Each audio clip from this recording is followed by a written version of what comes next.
열왕기하 8장 1절에서 6절 말씀 우리 한 목소리로 읽겠습니다. 엘리사가 이전에 아들을 다시 살려준 여인에게 이르되 너는 일어나서 내 가족과 함께 거주할 머무는 곳으로 가서 거주하라. 여호와께서 기근을 부르셨으니 그대로 이 땅에 7년 동안 임하리라 하니 여인이 일어나서 하나님의 사람의 말대로 행하여 그의 가족과 함께 가서 블레셋 사람들의 땅에 7년을 우거하다가 7년이 다음에 여인이 블레셋 사람들의 땅에 돌아와 자기 집과 전토를 위하여 호소하러 하여 왕에게 나아갔더라. 그때 왕이 하나님의 사람의 사환 게하시와 서로 말하며 이르되 너는 엘리사가 행한 모든 큰일을 내게 설명하라 하니 게하시가 곧 엘리사가 죽은 자를 다시 살린 일을 왕에게 이야기할 때에 그 다시 살린 아이의 어머니가 자기 집과 전토를 위하여 왕에게 호소하는지라. 게하시가 이르되 내 주 왕이여 이는 그 여인이요 저는 그의 아들이니 곧 엘리사가 다시 살린 자이니라 하니라. 왕이 그 여인에게 물으매 여인이 설명한지라. 왕이 그를 위하여 한 관리를 임명하여 이르되 이 여인에게 속한 모든 것과 이 땅에서 떠날 때부터 이제까지 그의 밭의 소출을 다 돌려주라 하였더라. 아멘. 하나님께서 사마리아를 포위했던 아람 군대를 물러가게 하셨습니다. 그러나 하나님을 신뢰하지도 그래서 하나님의 도우심을 기대하지도 않았던 여호람 왕과 그의 신하들은 어떤 일이 일어났는지 알지 못한 채 성 안에 그저 갇혀 있었습니다. 아람의 군대가 사라졌다는 것을 알지 못했기 때문이죠. 아람의 군대가 사라졌다는 것을 제일 먼저 발견한 것은 성문 앞에서 굶고 있었던 나병 환자들이었습니다. 그들은 이래도 죽고 저래도 죽을 거라면 아람에 항복하는 것이 그나마 살 가능성이 있다는 생각으로 아람 군대의 진영을 찾아갔다가 아람 군대가 모두 사라졌다는 사실을 알게 되었습니다. 그들은 그 소식을 서둘러 사마리아 성에 전했죠. 하지만 그조차 적의 계략이라며 믿지 않았습니다. 똑똑한 척은 혼자 다 하면서 실제로는 미련하고 교만한 바보였던 것이죠. 그러다 정탐꾼을 보내서 나병 환자들이 전해준 소식이 진짜라는 것을 확인한 후에야 성문을 열고 전쟁이 끝났음을 선언했습니다. 제일 먼저 반응한 것은 굶고 있었던 백성들이었죠. 그들은 아람 진영으로 달려가 약탈했고 줄임배를 채웠습니다.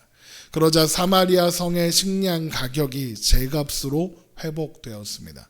이것은 사마리아 성에 있었던 기아가 포위 때문이 아니라 이기적이고 교만한 몇몇 사람들이 폭리를 취한 결과였다는 것이 여실히 드러나는 장면입니다. 그런데 여호람은 자신의 허락도 없이 아람 군대의 진영을 노략하고 돌아오는 백성들을 그냥 내버려 둘 수 없었습니다. 전쟁에서의 노략품은 기본적으로 왕과 국가에 귀속되는 것이 당연한 일이었기 때문에 그렇습니다. 그래서 자신의 신뢰하는 의지하는 장관을 성문 앞에 세워 지키게 한 겁니다. 그런데 이 전쟁에서 여호람이라는 사람, 이 왕이 한 일이 뭐가 있습니까? 아무것도 없습니다. 한 일이라고는 하나님을 불신하고 원망한 겁니다. 그래 놓고 전쟁이 끝나니까 노략품은 또 다 자기 거라고 건들지 말라고 그러는 겁니다. 하나님께 영광 돌리지는 못할 망정 이러고 있습니다. 교만하니까 그럴 수 있다 쳐. 그럴 수 있지 뭐. 이렇게 생각한다 해도 이건 또 너무 미련하고 바보 같은 행동이기도 합니다. 지금 아람 진영을 노략하고 돌아오는 백성들은 굶주렸습니다. 그런 백성들로부터 노략품을 빼앗겠다고 지금 그러는 거죠. 이건 왕으로서 당연히 하면 안 되는 행동입니다. 굶주린 백성들을 돌볼 책임이 있다는 면에서 또 굶주린 군중들은 함부로 건드리는 게 아니라는 것에서 그렇습니다. 그럼에도 그것을 빼앗으려고 하는 겁니다. 백성들을 위한 일도 생각하지 않는 나쁜 왕이고 상황을 파악하지도 못하는 미련한 왕이며 아무것도 한 일은 없으면서 그 결과만 날로 먹으려는 교만한 왕인 겁니다.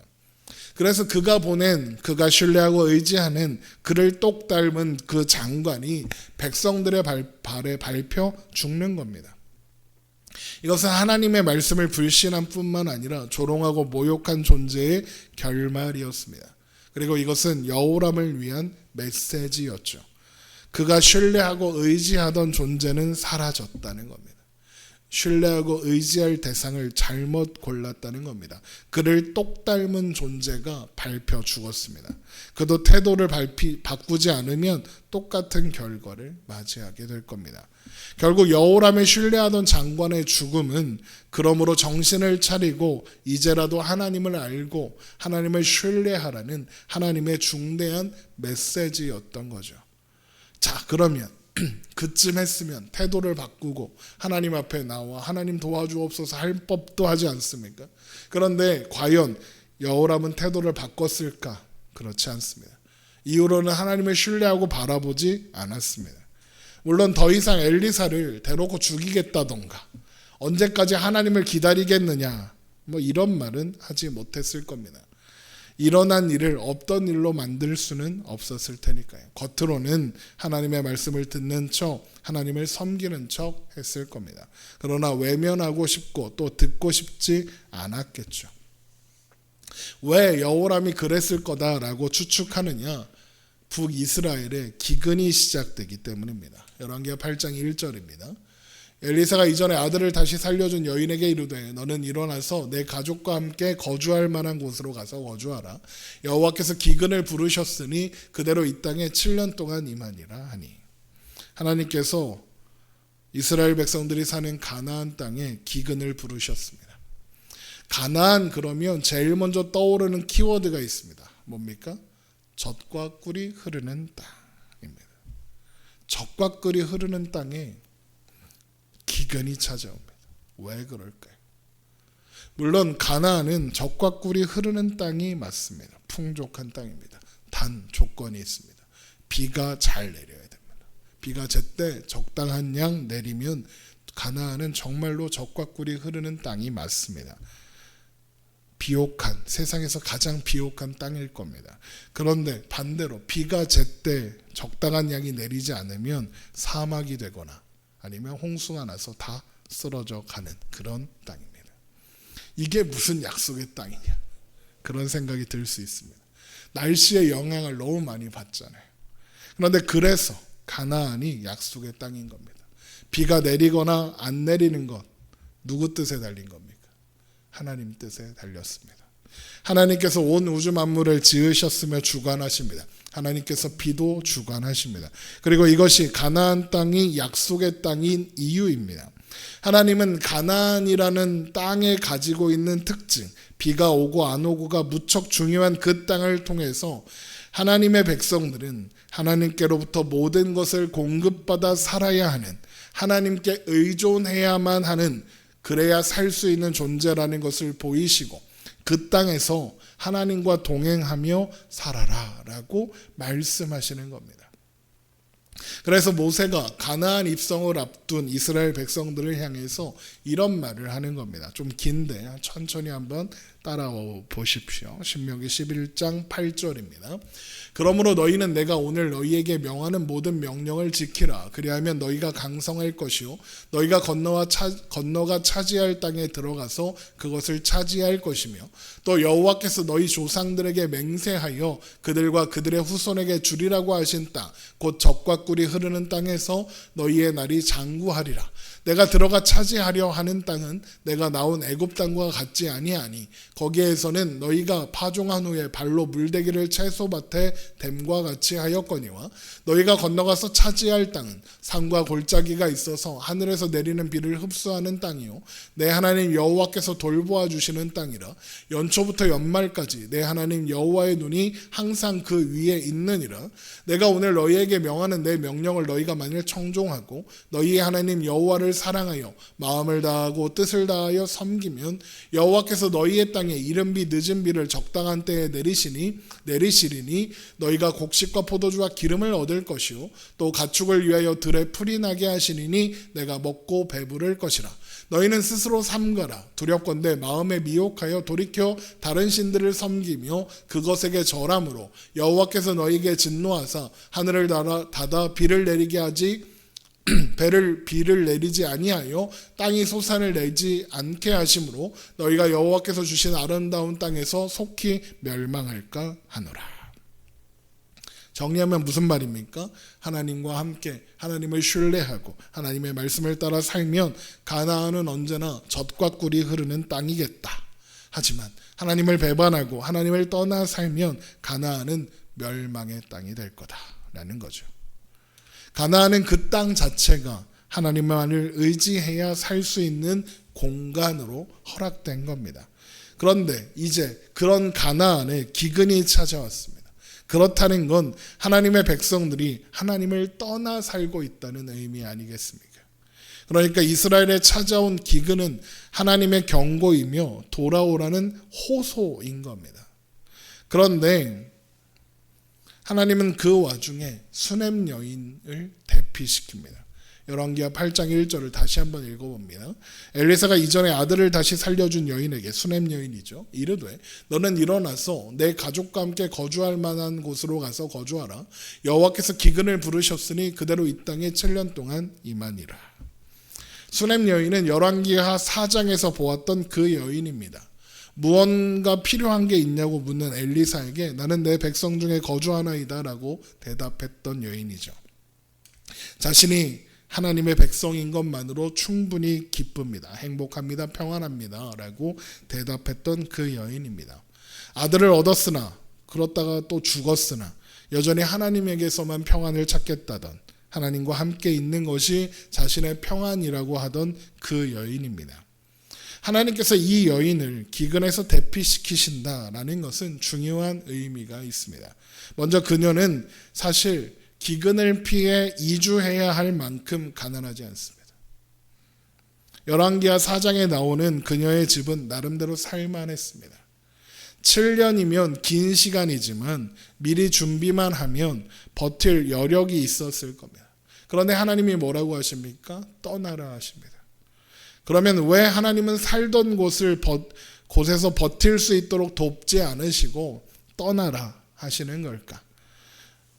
아마도 두 가지 정도를 생각할 수 있습니다. 먼저는 기근으로 인해 일어날 수 있는 피해로부터 보호하시기 위해서입니다. 기근이 일어나고 먹을 것이 동나면 사람들은 난폭해집니다. 내 배를 불리기 위해서 남의 것을 기꺼이 빼앗고 기꺼이 죽입니다. 만약 수넴 여인의 집에 먹을 것이 있다. 그러면 약탈당하고 죽임당하기 쉬울 겁니다. 그런 상황이라면 그녀와 그녀의 가족들이 안전하기 어려울 수 있는 겁니다. 그래서 떠나라 하시는 거죠. 그런데 이것보다 더 중요한 이유가 있습니다. 그녀와 그녀의 가족들을 안전하게 지켜주시는 것보다 더 중요한 이유가 있습니다. 그 이유가 뭐냐? 그녀의 존재 자체가 메시지가 되어야 한다는 겁니다. 어떤 메시지이냐? 하나님은 수넴 여인에게 가족들을 데리고 떠나라 라고 하시면서 어디로 가야 하는지 장소를 지정하지 않으시고 거주할 만한 곳으로 가서 거주하라 하셨습니다. 보세요. 내 가족과 함께 거주할 만한 곳으로 가서 거주하라입니다. 그러니까 수넴 여인은 가고 싶은 곳으로, 적당한 곳을 생각해서 가면 됩니다. 그러면 안전할 것이고 평안할 겁니다. 이것은 아주 중요한 의미가 있습니다. 가나안은 약속의 땅이라고 했죠. 가나안이 왜 약속의 땅입니까? 하나님이 함께 하시고 돌보시는 땅이기 때문에 그렇습니다. 그러면 어떻게 해서든지 가나안을 떠나지 말아야 할 것 같지 않습니까? 가나안에 있어야 합니다. 왜요? 거기가 약속의 땅이니까요. 그런데 하나님이 수넴 여인에게 가고 싶은 곳으로 가라고 하십니다. 그러면 하나님은 수넴 여인을 약속의 땅에서 내보내려고 하시는 거냐? 당연히 그렇지 않습니다. 가나안 땅에서 내보내려고 하는 거지 약속의 땅에서 내보내려고 하시는 게 아닙니다. 이상한데? 이런 말 생각이 드실 겁니다. 가나안의 약속의 땅인데 약속의 땅에서 내보내려는 건 아니라면서 가나안에서는 내보내려고 하는 거라니요. 그게 무슨 말입니까? 이런 생각이 들 수 있죠. 정확하게 말했습니다. 하나님은 그녀를 약속의 땅에서 내보내지는 않으시지만 가나안에서는 내보내기 원하십니다. 이게 무슨 뜻입니까? 지정학적인 위치, 가나안이라는, 오늘날에는 팔레스타인이죠. 그 땅이 약속의 땅이 아니라는 겁니다. 약속의 땅이 어디입니까? 저기 지금 이스라엘에 있는 그 팔레스타인, 그 땅이, 그 조그만 땅덩이가 거기가 약속의 땅일까요? 거기는 약속의 땅이 아닙니다. 거기는 가나안입니다. 하지만 가나안이 아닙니다. 지정학적으로는 거기가 가나안이 맞습니다. 하지만 영적으로는 거기는 약속의 땅도 가나안도 아닙니다. 그러면 어디가 약속의 땅이고 어디가 가나안이냐? 바로 수넴 여인이 가서 거하는 것, 그것이 약속의 땅이고 가나안입니다. 다음 말씀해 보니까 수넴 여인이 블레셋에 가서 삽니다. 열왕기하 8장 2절, 여인이 일어나서 하나님의 사람의 말대로 행하여 그의 가족과 함께 가서 블레셋 사람들의 땅에 7년을 우거하다가, 이렇게 되어 있죠. 그러면 블레셋 땅이 가나안이란 말입니까? 아닙니다. 블레셋도 약속의 땅이 아닙니다. 그러면 어디가 약속의 땅입니까? 수넴 여인이 거하는 곳입니다. 수넴 여인이 가서 사는 곳이 블레셋이면 거기가 약속의 땅이고, 가나안에 거하면 그곳이 약속의 땅인 거고, 모압에 가면 모압이 약속의 땅이고, 에돔에 가면 에돔이 약속의 땅이고, 한국까지 왔으면 한국이 약속의 땅이 되는 겁니다. 무슨 말입니까? 그녀가 있는 곳이 어디든 그곳이 약속의 땅이 된다는 겁니다. 약속의 땅의 정의가 뭡니까? 하나님이 함께 하시는 땅입니다. 하나님이 돌보시는 땅, 그게 약속의 땅입니다. 어디에 가서 살든 상관없습니다. 어디든 약속의 땅입니다. 우리가 있는 곳에 하나님이 함께 있다고 하십니다. 우리가 가서 사는 것, 우리가 살아가는 삶의 자리가 약속의 땅입니다. 그래서 하나님은 수넴 여인에게 거주할 만한 곳으로 가서 거주하라 라고 말씀하시는 겁니다. 어디든 상관없이 그녀가 있는 곳에 하나님도 함께 계시겠다 하시는 겁니다. 그리고 이것이 그녀를 통해 전해져야 하는 메시지의 내용입니다. 그리고 그 메시지를 전해야 하기 때문에 블레셋에서 7년 기근을 보내고 돌아온 이 여인이 여호람 왕 앞에 서게 되는 겁니다. 열왕기하 8장 3절입니다. 7년이 다음에 여인이 블레셋 사람들의 땅에서 돌아와 자기 집과 전토를 위하여 호소하려 하여 발음이 안 돼. 호소하려 하여 왕에게 나아갔더라입니다.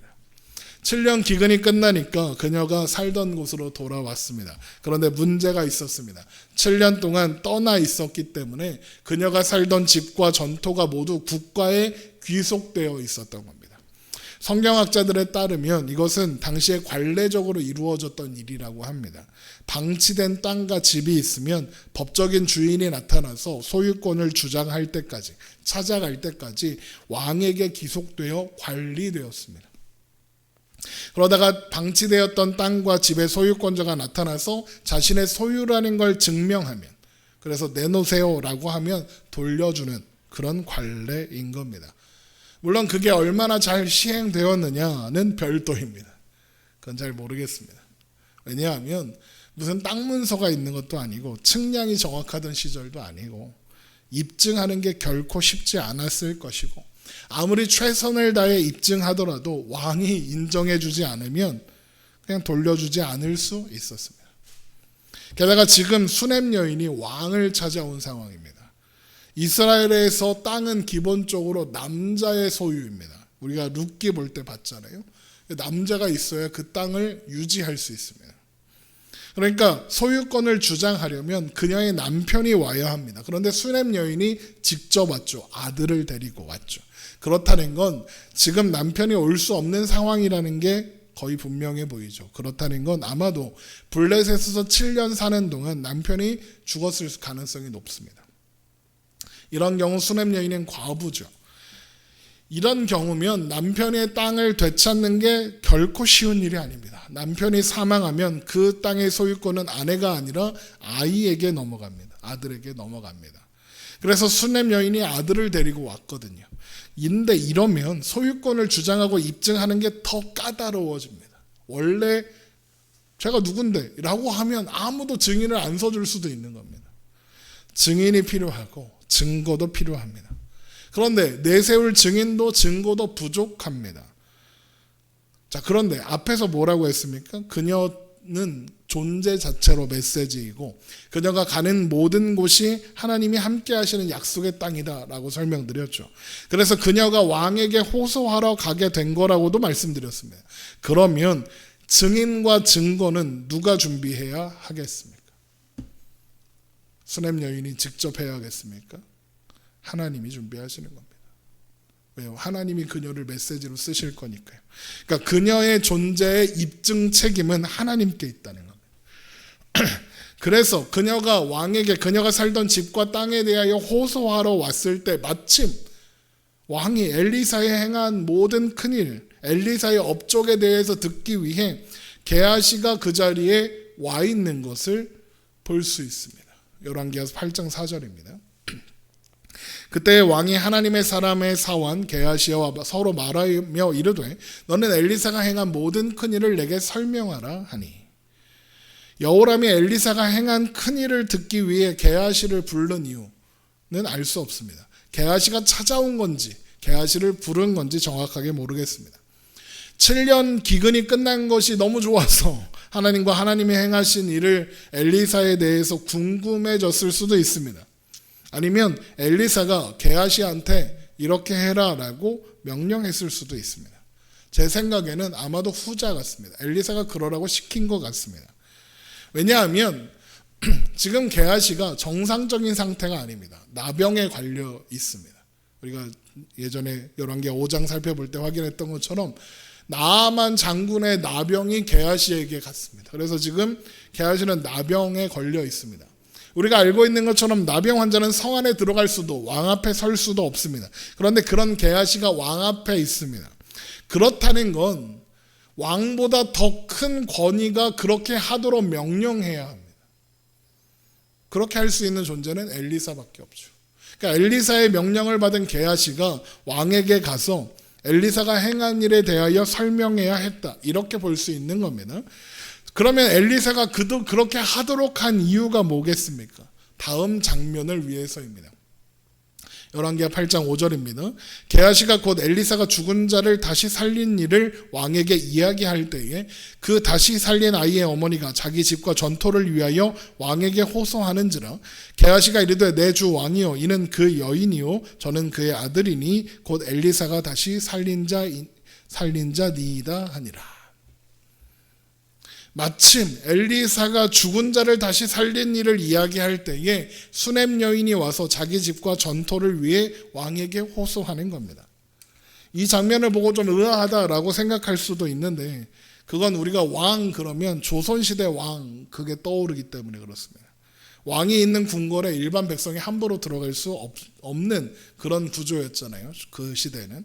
그런데 이스라엘의 왕의 중요한 업무 중에 하나가 뭐였냐 하면 성문 앞에 앉아서 백성들의 송사를 처리하는 거였습니다.